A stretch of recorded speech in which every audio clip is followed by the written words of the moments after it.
name is Cassie. Thank you for joining us today for our presentation of health and physical education in primary schools, focusing on grade 6.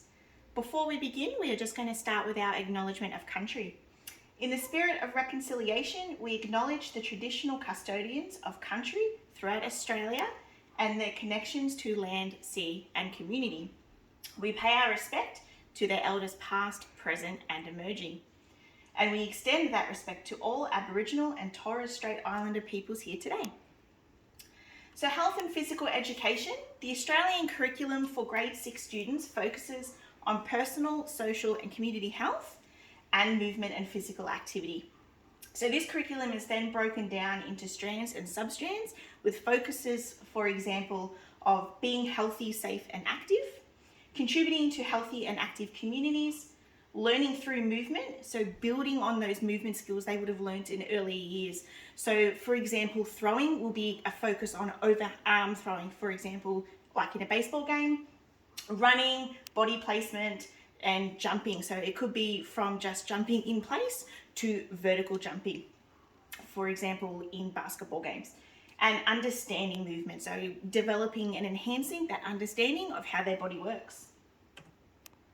So the importance of physical education has been outlined in a series of studies. Studies have shown that it provides opportunity to self-regulate. So young children are exposed to a lot of stress and a lot of anxiety as they have approached the world around them as they get older, and with the internet and society being as it is, and particularly with COVID in these last 2 years.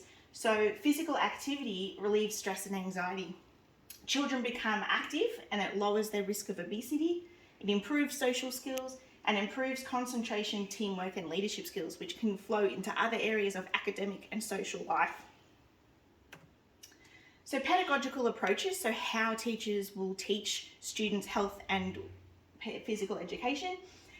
One of the pedagogical approaches here is direct instruction.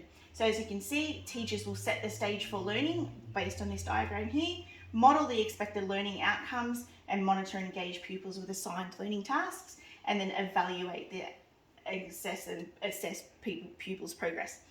One of the limitations for this though is it does not provide opportunity for collaboration between peers, and there is a high emphasis on teachers knowing technical content.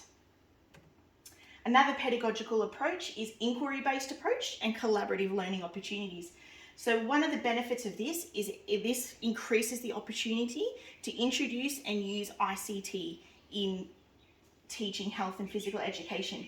So grade 6 students are expected to be able to research and investigate as part of being active within their community and health. So this also is a great opportunity to prepare them for the transition to year 7, where PE and health become separate subjects. So health will focus more on the theory and the PE will focus more on the physical. So this provides them the opportunity to start to research and investigate health and PE. Learning environments should be diverse, inclusive and challenging. So clear objectives and rules for engagement such as boundary areas, interactions with peers and instructional for gameplay.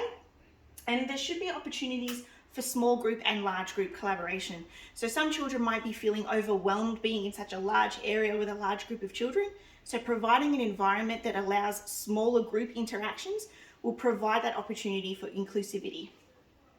There's also opportunities for nationwide activities throughout linking ICT, so getting involved in that National PE Day, and once again providing that opportunity for ICT. So to summarise, we've experienced the benefits of health and physical education, which can be used across all facets of life. Grade 6 students should have knowledge of their own and others' contribution to health and physical well-being and understand the key components and significance of physical activity.